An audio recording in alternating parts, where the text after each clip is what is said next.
I went to the AMAs yesterday. I had this thing I was doing for them. Where? What? What? The Microsoft Theater.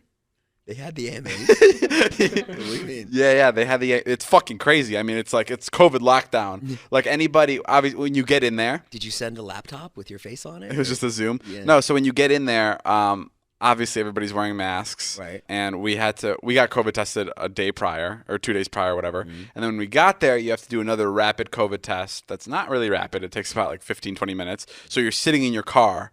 You're like in your car, and if anybody has COVID, they just fucking shut down the whole fucking shoot. I asked them, I was like, what happens if someone has COVID? And they're like, we gotta shut this down. Yeah, so I was like, that's fucking insane. And it was taking them like a really long time to get back our COVID test. And I was getting really nervous. Yeah. And then they came back and they were really stressed. And I was like, oh my God, we fucking have COVID. And then there was a dog that was coming up to us. That was like a bomb dog. Yeah. And he's like a bomb sniffing dog. And I was like, oh my God, fucking, they're sending the dog to tell us we have COVID. Yeah, COVID dog. Yeah, because he can't get COVID because dogs can't get COVID. So I was like, he's gonna fucking come here and tell us. Like he's gonna put his paws on the windows and he's gonna go, yo guys, fucking hate to say it, but you have COVID. Can you follow me? And like he was gonna be like, yo, can you grab my tail? And then just fucking escort us out of the fucking. That's what I thought was gonna happen. But the dog was there to see if you had bombs, not to see if you had COVID. The dog was there to see if we had bombs. Yes, we got kicked out immediately because Megan had explosives on her. No, no, we were good. Strapped to her chest. Yeah, the test came back great. The dog was chill. The dog wasn't walking over to us, but it was fucking really, really. It's just a completely new world. Like having to sit, and then once you get COVID tested, you can't leave the area because now you've been, the second you walk out, you're like in the open air again, and like everything's just like fucking down to like a science area. It's very well taken care of. Right. And the people that are talking to talent, like at moments I have to take off my mask because I'm on camera or whatever. So the people that are like taking you from place to place wear 2 masks and a face shield. Mm-hmm. So it's like they're fucking dealing with like little zombies. Like it looks like they're like interacting with people that have been in a nuclear explosion. Right. So it's a really different environment. But kudos to them because Did you present? Yeah, I wasn't presenting. I was a spot after Justin Bieber's performance. I was like talking about like that performance is great. And then Justin and the whole read the prompter. Yeah, I read the prompter. How'd that go? It was great. It was a lot better than last year because there was nobody in the audience. So it was just me and like all the producers there, and I was just like reading it to them. So there's no pressure. No, it was live. Oh, it was live. I was presenting after Justin's piece, and which was really cool, by the way. I got to watch Justin and Sean sing together for the first time, which was like really fucking cool. And the coolest part is no one was watching them, like other than the people working it, and literally me and Megan. And it was really cool because like it was just like it's so cool to see 2 creatives like that like do their thing. Amazing. And like there's no creatives in the world that is like when YouTubers collab, like that's not exciting. Or like even when like actors collab, like it's not like as powerful as like when 2 singers are there like singing about something that means so much to them. Especially like 2 kids that kind of had like the same upbringing and had the same like rise to fame that was so quick and abrupt. Yeah. Like it was really cool to watch them sing about a song that like was like so special to them. So that was sick. Wait, did Justin Bieber do the one where he's like singing about his childhood? That one? Yeah. Oh, the one he did on SNL? He did all 3. So he did Lonely, then he did Holy, and then he did Monster with Sean. And then my bumper at the AMAs was I was saying how great the performance was and how T-Mobile's giving away a phone to somebody and merch, Justin's merch, like Justin's signed merch. And they gave me one of his merch items to hold to show the camera, and it was signed, and it was beautiful. And I was done, and I was just like, okay, like I could go home. So I left with the merch. I was just like, no one's fucking here taking it from me. I was like, I'm gonna walk out. And like my knowledge from award shows is like whatever's in your hand at the time they tell you to leave, Sure. you can walk out with. Yeah. Like I've left with awards that aren't mine, and they're still sitting on my award shelves because no one asked for them. Yeah.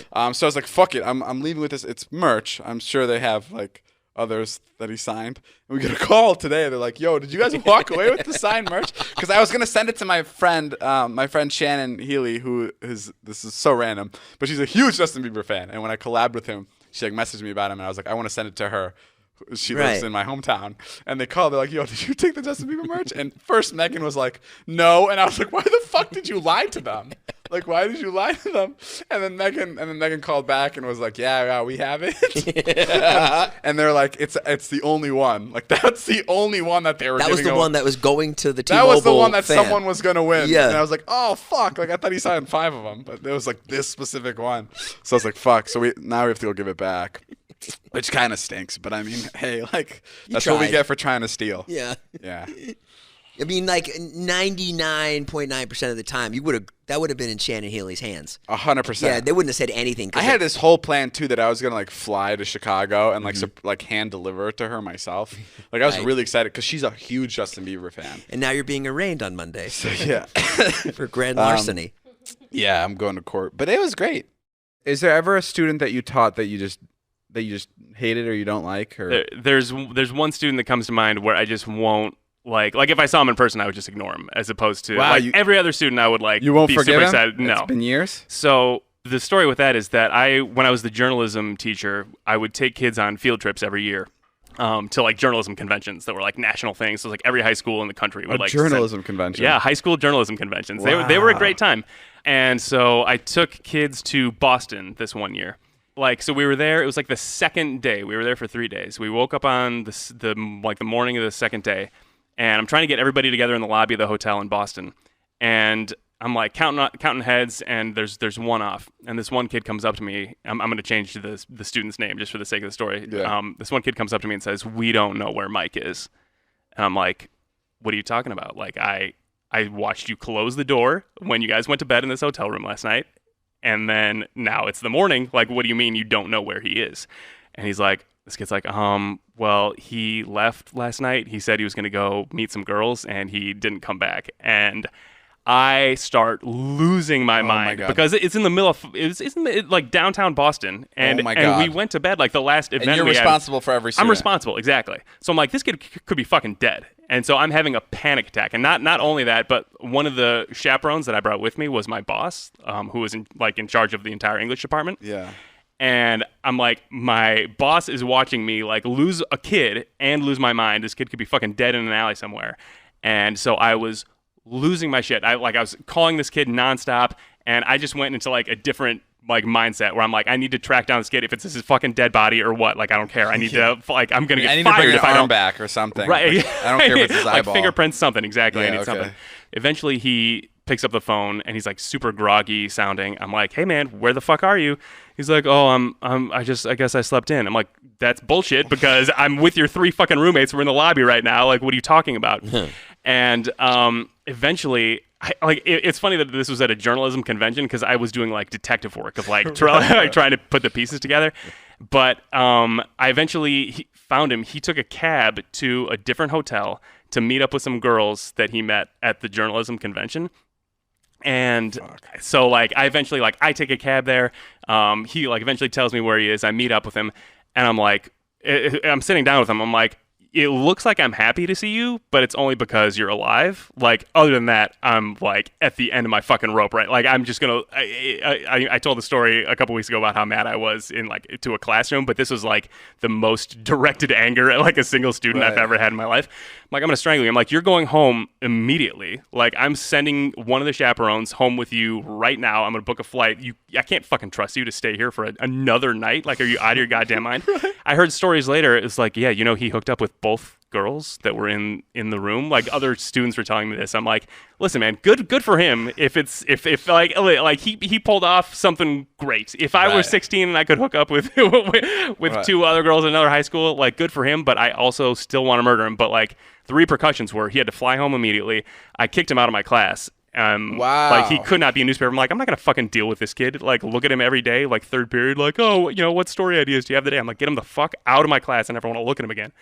And and so yeah, that's the kid. Like, I actually did see him one more time. I was on like a lunch break a couple of years later, and he was like delivering the food with like a bunch of other teachers, and he comes up and puts all the food down. He's like, "Oh, hey Jeff." I'm like, oh my God. I was like, I was like, hello. And then he walks away and all the other teachers are like, "Ooh, Jeff, I'm like, any other student could call me Jeff, and I wouldn't lose it. But like that fucking kid, I'm Mr. Killinger for life to that kid because I could have murdered him and should have, but Did he get a punishment when he got back to school? Yeah, I think I forget what it was. It was some kind of suspension. I think he was out of school for like maybe a week or something. Because wow, I would have if I was in your shoes, I wouldn't have handled it that well. It was so much of it. I wouldn't have known to send him home. Yeah. I mean, that was my only option. I feel like that's something that I would have done on a field trip, and I don't think I would have gotten a detention or gotten kicked back on the trip. You think you would have gotten away with it? That's because you're yeah, right, Dave. You sleep with 2 chicks. I doubt it. That part was probably not it. That's probably going to meet up with some guys to play video games, but.